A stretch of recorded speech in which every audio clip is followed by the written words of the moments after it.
Assalamualaikum warahmatullahi wabarakatuh. Perkenalkan, kami dari kelompok 4 yang beranggotakan saya sendiri, Yusron Abrori, Rizky Fariza, Anissa Eka Darmanto, dan Eka Widyastuti akan menjelaskan materi tentang audit for sales cycle atau audit untuk siklus penjualan. Nah, apa sih tujuan dari siklus penjualan itu? Nah, tujuan keseluruhan dari audit siklus penjualan antara lain mengevaluasi apakah saldo akun yang dipengaruhi oleh siklus tersebut telah disajikan secara wajar sesuai dengan standar akuntansi apa belum. Nah, kemudian gambar 14.1 ini menunjukkan bahwa akun-akun yang ada di siklus penjualan. Gambar 14.1 itu menunjukkan cara informasi akuntansi mengalir melalui berbagai akun dalam siklus penjualan. Gambar ini juga menunjukkan bahwa ada 5 kelas transaksi dalam siklus penjualan. Antara lain, ada sales penjualan, tunai maupun kredit, kemudian ada penerimaan kas, return dan pengurangan penjualan, penghapusan piutang tak tertagih, dan estimasi beban piutang tak tertagih. Gambar 4.1 juga menunjukkan bahwa terkecuali penjualan tunai, setiap transaksi dan jumlah yang dihasilkan itu pada akhirnya akan dimasukkan dalam salah satu dari dua akun neraca. Apa saja sih dua akun neraca itu? Antara lain, akun piutang usaha atau penyisihan untuk piutang tak tertagih. Untuk mudahnya, kita mengasumsikan bahwa ada pengendalian internal yang sama baik untuk penjualan tunai maupun penjualan kredit. Nah, tadi kan belum dijelasin nih siklus penjualan itu apa sih? Siklus penjualan adalah suatu proses pemindahan kepemilikan barang-barang dan jasa kepada pelanggan setelah keduanya tersedia untuk dijual.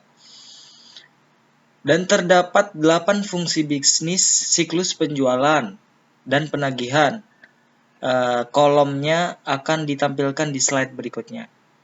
Perlu diketahui bahwa proses pertama dari 4 proses itu merupakan pencatatan penjualan, sedangkan golongan transaksi lainnya hanya merupakan bagian dari satu fungsi bisnis. Tabel berikut menunjukkan 8 fungsi bisnis dari siklus penjualan. Adapun tabel berikut itu merupakan kelas transaksi, akun, fungsi bisnis, dan dokumen serta catatan terkait untuk siklus penjualan. Nah, di sini kan ada klasifikasi kelas transaksi nih. Ada sales, penjualan, akun-akunnya apa saja, penjualan, dan piutang usaha. Kemudian fungsi bisnisnya apa? Ada pemrosesan pesanan pelanggan, pemberian kredit, pengiriman barang, penagihan pelanggan, dan pencatatan penjualan. Kemudian ada dokumen-dokumen dan catatannya. Ada apa aja sih?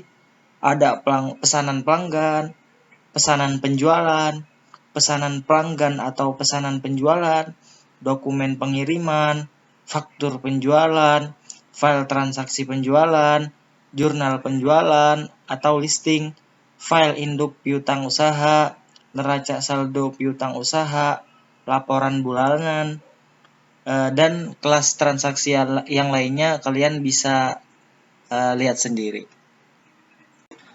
Nah, tadi kan disebutin 8 fungsi bisnis secara keseluruhan. Di sini 4 proses awal itu merupakan fungsi bisnis pada aktivitas penjualan kredit. Apa aja sih aktivitas penjualan kredit itu? Yang pertama ada pemrosesan pesanan pelanggan. Yang kedua ada pemberian kredit. 3. Pengiriman barang. Kemudian ada penagihan pelanggan dan pencatatan penjualan. Yang pertama, pemrosesan pesanan pelanggan. Permintaan pelanggan atas barang itu akan mengawali siklus secara keseluruhan. Secara legal, siklus tersebut merupakan penawaran untuk membeli barang dengan syarat tertentu. Penerimaan pesanan pelanggan seringkali diikuti dengan pembuatan pesanan penjualan. File-file yang ada dalam proses pelaksanaan pelanggan itu ada pesanan pelanggan, pesanan penjualan. Kemudian aktivitas yang kedua adalah pemberian kredit. Sebelum barang dikirimkan, orang yang berwenang harus menyetujui kredit bagi pelanggan yang akan melakukan penjualan secara kredit. Kemudian aktivitas yang ketiga itu pengiriman barang. Pengiriman barang itu merupakan titik awal dari siklus di mana aset perusahaan dikelola dan perusahaan mengetahui adanya penjualan ketika barang dikirim.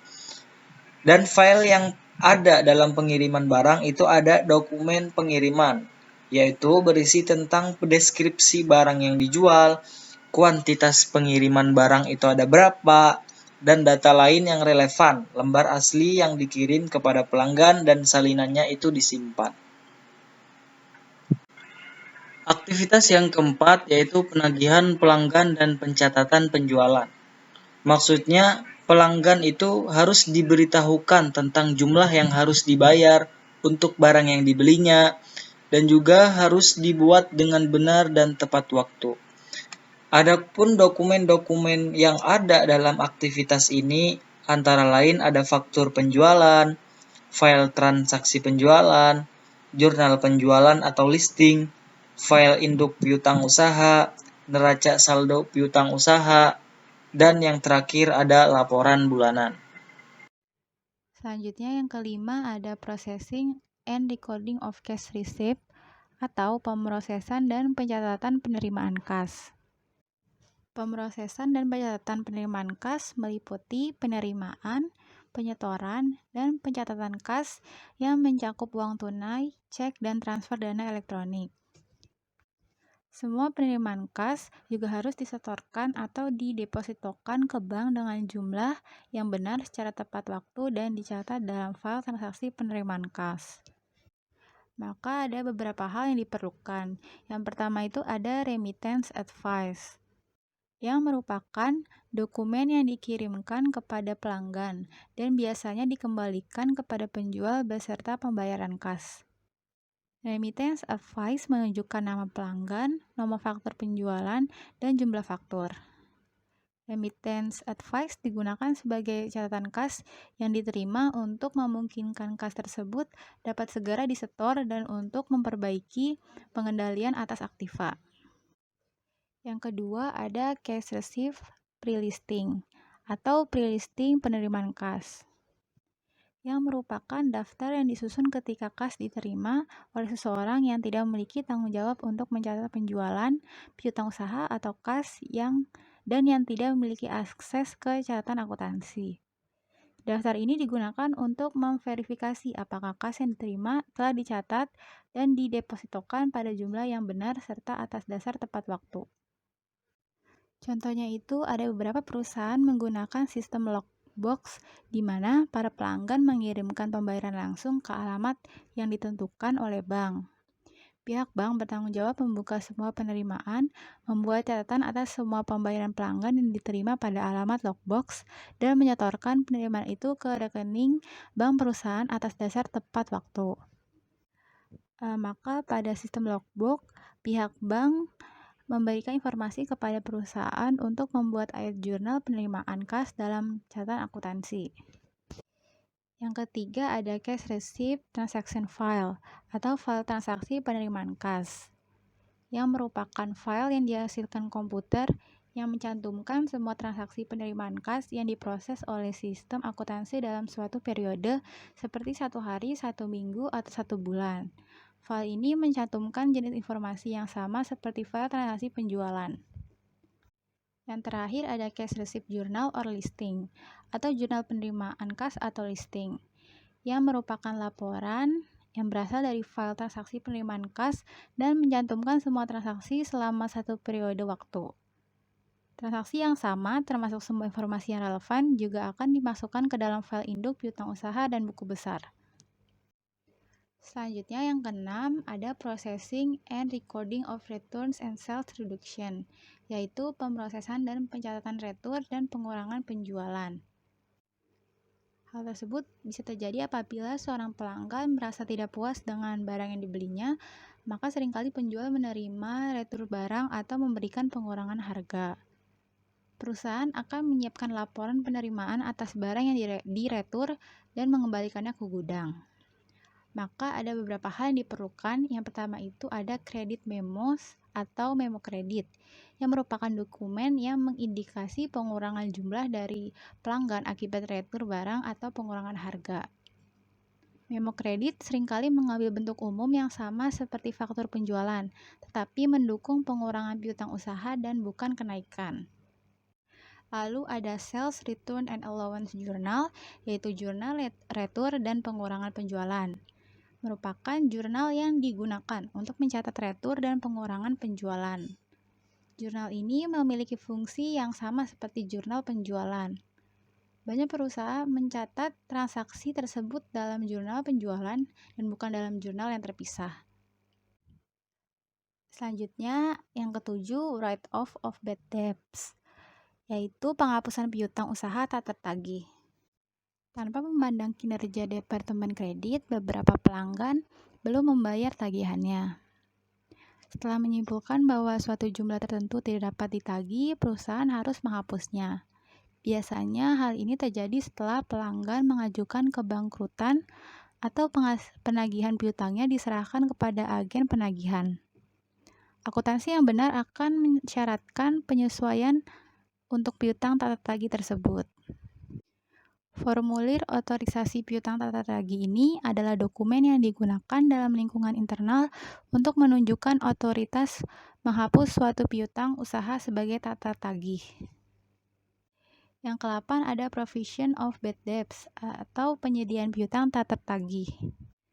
Karena perusahaan diperkirakan tidak dapat menagih 100% penjualannya, prinsip-prinsip akuntansi mengharuskan perusahaan untuk mencatat beban piutang tak tertagih sebesar jumlah yang diperkirakan tidak dapat ditagih. Sebagian besar perusahaan mencatat transaksi ini pada akhir setiap bulan atau setiap kuartal. Ketiga hal ini termasuk dalam control activities on sales adjustment. Yang selanjutnya yaitu metodologi for design review of control and substantive testing of sales transaction, yaitu metodologi untuk merancang pengujian pengendalian dan pengujian substantif atas transaksi penjualan. Nah, gambar ini mengilustrasikan metodologi untuk memahami pengendalian internal dan merancang pengujian pengendalian serta pengujian substantif atas transaksi penjualan. Yang di dalamnya menjelaskan mengenai understand internal control sales, yaitu memahami pengendalian internal penjualan. Lalu ada assess plan control resale, yaitu menilai risiko pengendalian yang direncanakan penjualan. Lalu ada determine extent of testing control, yaitu menentukan luas pengujian pengendalian.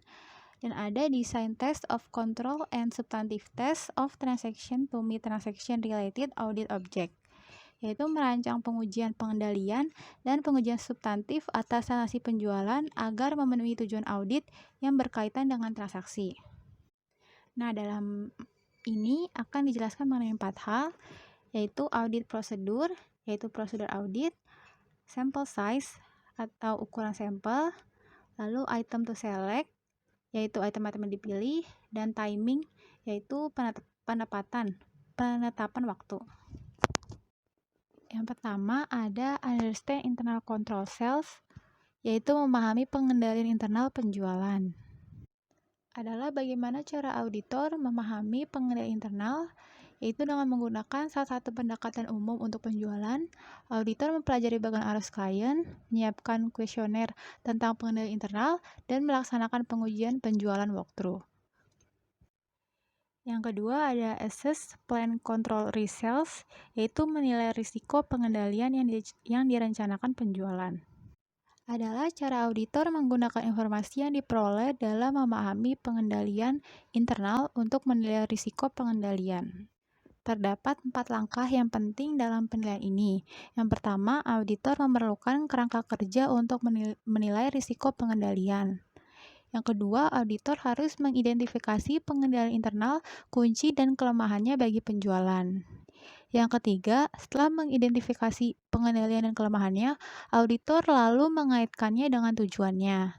Yang keempat, auditor menilai risiko pengendalian untuk setiap tujuan dengan mengevaluasi pengendalian dan kelemahannya bagi setiap tujuan.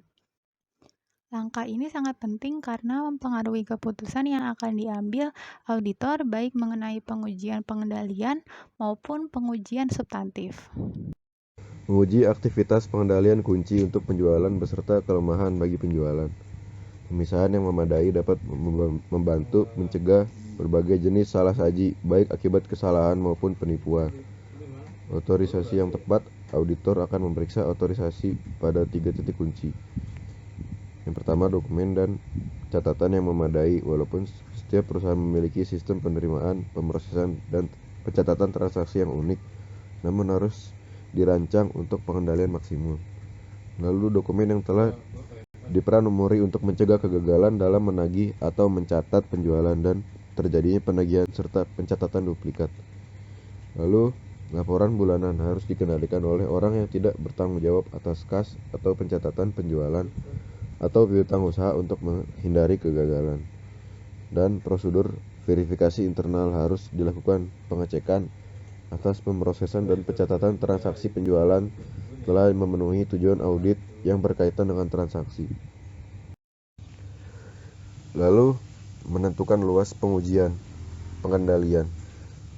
Pada perusahaan publik, pengujian ekstensif atau pengendalian kunci dan mengevaluasi dampak kelemahannya terhadap laporan auditor. Perusahaan non-publik biasanya bergantung pada keefektifan pengendalian dan keyakinan auditor.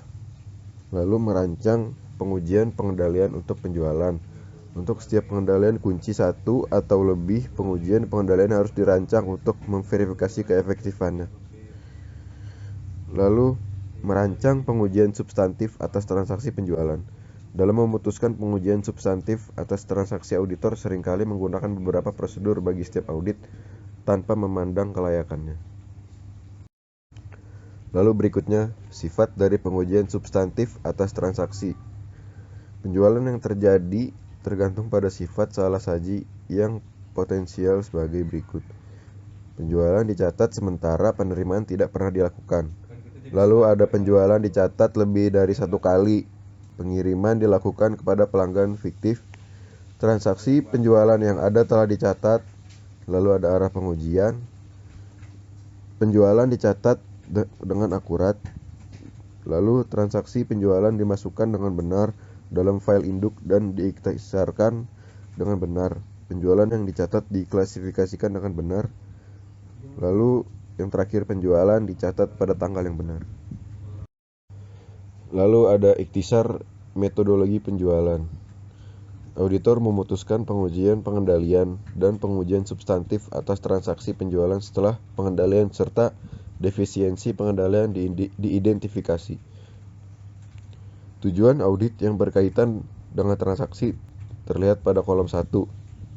Lalu ada pengendalian kunci di kolom 2, pengujian pengendalian di kolom 3, defisiensi kelompok 4, dan pengujian substantif atas transaksi ada di kolom 5. Lalu ada prosedur audit, format perancangan, dan kinerja. Dalam mengkonversi program audit format perancangan atau desain format audit program menjadi program audit format kinerja atau performance format audit program. Prosedur itu akan digabungkan. Ini akan mencapai hal-hal berikut, yaitu mengeliminasi prosedur duplikat, memastikan bahwa ketika dokumen tertentu diperiksa, semua prosedur yang akan dilakukan terhadap dokumen tersebut telah dilakukan pada saat itu, memungkinkan auditor untuk melakukan prosedur dengan cara yang paling efektif. Selanjutnya, sales returns and allowance. Tujuan audit yang berkaitan dengan transaksi dan metode yang digunakan klien untuk mengendalikan salah saji pada intinya ini sama seperti untuk memproses memo kredit pada penjualan. Lalu yang membedakannya ini ada dua. Yang pertama adalah materialitas. Dalam banyak hal, sales returns and allowance sangat tidak material sehingga auditor dapat mengabaikannya. Lalu yang kedua yaitu penekanan pada tujuan keterjadian. Untuk retur dan pengurangan penjualan ini, auditor biasanya menekankan pada pengujian transaksi yang tercatat untuk mengungkapkan setiap pencurian dari kas dari penagihan piutang usaha yang ditutupi oleh retur atau pengurangan penjualan fiktif. Selanjutnya, metodologi untuk merancang pengujian pengendalian dan pengujian substantif atas transaksi penerimaan kas. Metodologi yang digunakan ini sama seperti yang digunakan pada penjualan, lalu berdasarkan tujuan audit yang berkaitan dengan transaksi, auditor mengikuti proses berikut ini. Yang pertama adalah menentukan pengendalian internal kunci untuk setiap tujuan audit. Lalu auditor merancang pengujian pengendalian bagi setiap pengendalian yang digunakan untuk mendukung pengurangan resiko pengendalian. Dan auditor merancang pengujian substantif atas transaksi untuk menguji salah saji moneter bagi setiap tujuan.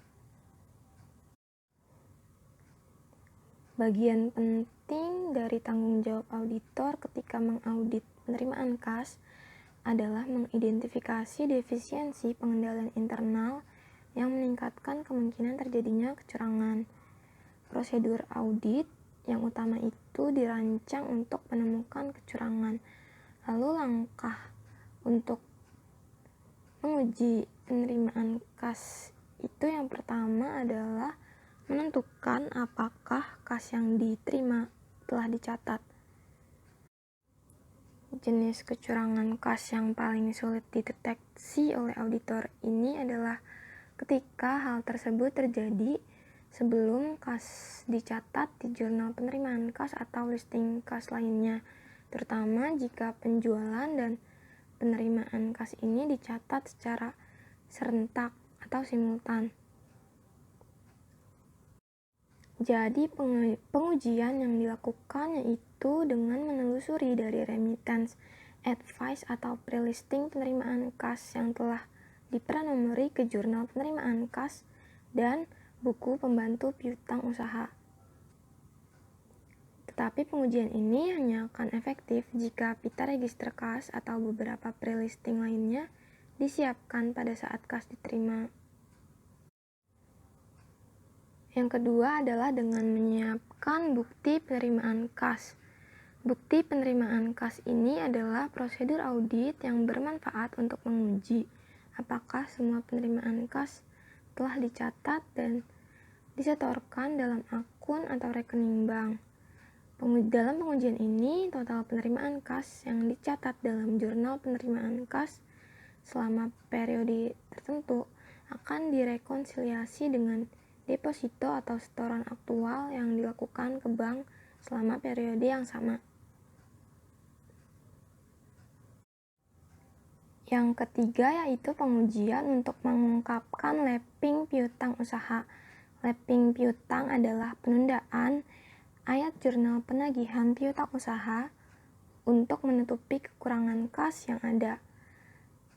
Penggelapan ini dapat dicegah dengan melalui pemisahan tugas dan kebijakan cuti bagi karyawan yang menangani kas.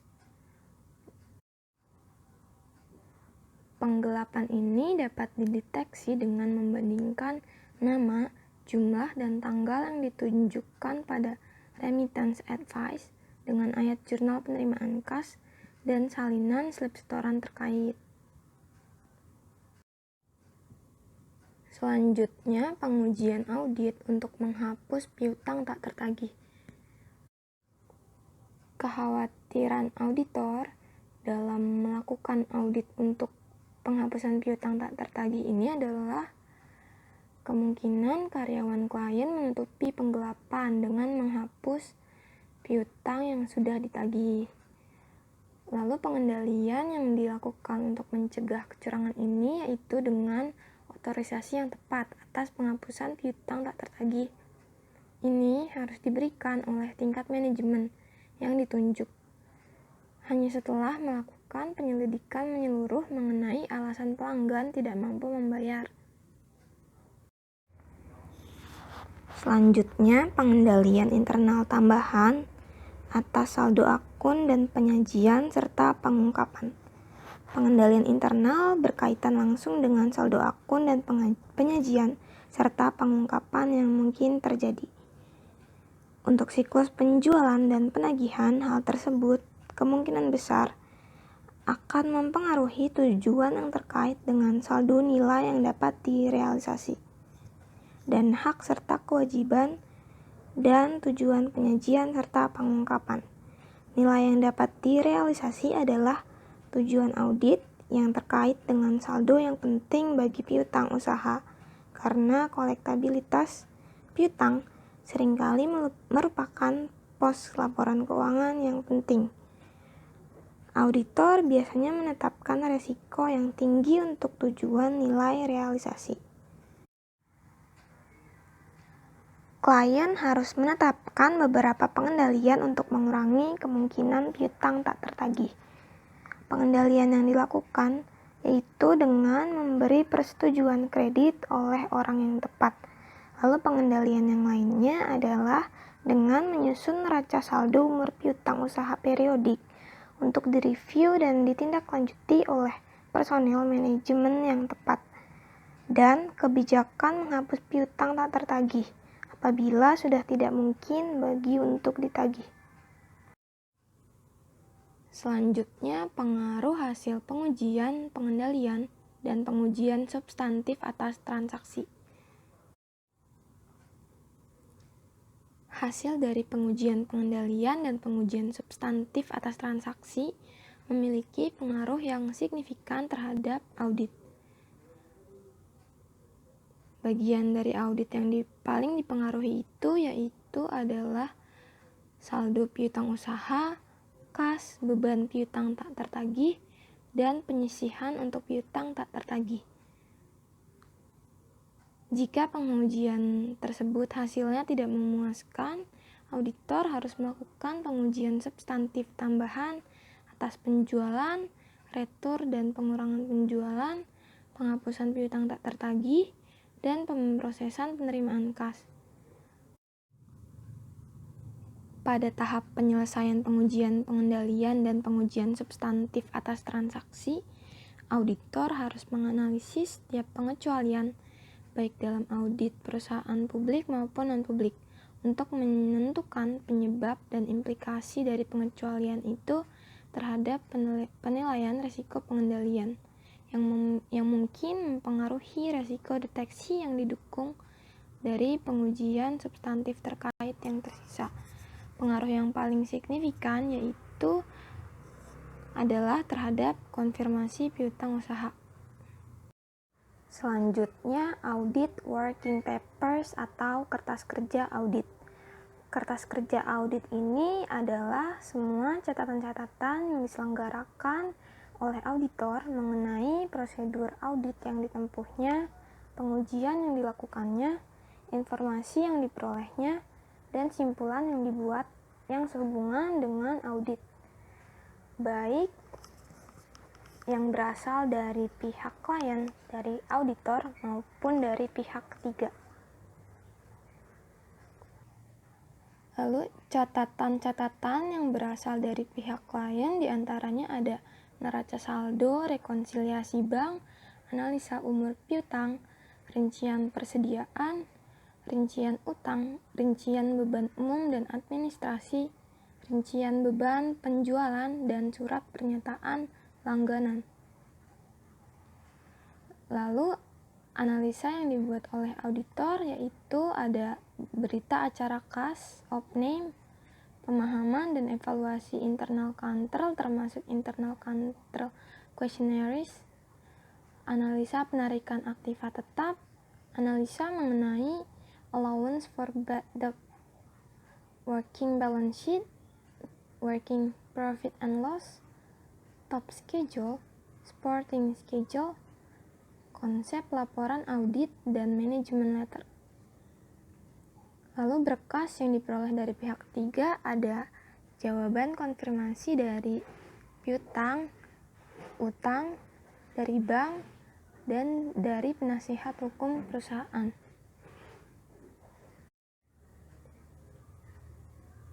Lalu berkas-berkas kertas kerja ini biasanya dikelompokkan menjadi current file, permanent file, dan korespondensi file. Current file itu kertas kerja yang mempunyai kegunaan untuk tahun berjalan, seperti neraca saldo, rekonsiliasi bank, berita acara cash of name, rincian piutang, rincian persediaan, rincian utang, dan rincian biaya. Permanent file yaitu kertas kerja yang mempunyai kegunaan untuk beberapa tahun, seperti akta pendirian, buku pedoman akuntansi, dan notulen rapat. Lalu korespondensi file yaitu kertas kerja dari hasil korespondensi dengan klien seperti surat, fax, dan lain-lain. Selanjutnya ada the purpose and the function of audit working paper atau tujuan dan fungsi dari kertas kerja pemeriksaan. Tujuan yang pertama yaitu untuk mendukung opini auditor mengenai kewajaran laporan keuangan. Yang kedua, sebagai bukti bahwa auditor telah melaksanakan pemeriksaan sesuai dengan standar profesional akuntan publik. Yang ketiga, sebagai referensi bila ada pertanyaan dari pihak pajak, pihak bank, dan pihak klien. Yang keempat, sebagai salah satu dasar penilaian asisten atau seluruh tim audit untuk evaluasi mengenai kinerja asisten sampai dengan partner setelah selesai suatu penugasan. Dan yang terakhir, sebagai pegangan untuk audit tahun berikutnya. Lalu ada fungsi kertas kerja pemeriksaan. Kertas kerja pemeriksaan berfungsi sebagai alat untuk membantu auditor dalam melaksanakan pekerjaannya. Melalui penyusunan kertas kerja pemeriksaan, auditor dapat mendokumentasikan proses dan hasil audit. Berikut adalah beberapa fungsi lain dari kertas kerja pemeriksaan. Yang pertama itu, kertas kerja pemeriksaan sebagai dasar pemberian opini audit atas laporan keuangan, yaitu standar pekerjaan lapangan mengharuskan auditor untuk memperoleh bukti audit yang kompeten dan cukup untuk mendukung opininya atas laporan keuangan. Dalam hal ini, kertas kerja pemeriksaan berfungsi sebagai pendukung dalam pemberian opini audit dan sebagai bukti auditor telah melaksanakan audit secara memadai, sesuai SPAP. Lalu yang kedua, kertas kerja pemeriksaan sebagai dasar bagi auditor untuk mengambil kesimpulan dan menunjukkan kompetensi hasil audit yang dilakukannya. Jika pekerjaan atau pertimbangan auditor dipertanyakan oleh pihak tertentu di kemudian hari, maka auditor tidak dapat mendukung kesimpulannya atau memberikan apa alasan yang melandasi kesimpulan tersebut tanpa didukung dengan kertas kerja pemeriksaan. Lalu yang ketiga ada kertas kerja pemeriksaan sebagai dasar supervisi dan evaluasi pekerjaan yang dilakukan anggota tim. Kertas kerja pemeriksaan berfungsi sebagai dasar untuk menilai kualitas pekerjaan yang dilaksanakan dan kompetensi anggota tim audit. Dengan adanya kertas kerja pemeriksaan, supervisor dapat mengetahui penalaran, logika, dan seberapa kuat anggota tim audit dalam melaksanakan pemeriksaan atas akun-akun laporan keuangan tersebut. Yang keempat, kertas kerja pemeriksaan sebagai panduan dalam melaksanakan audit tahun-tahun berikutnya.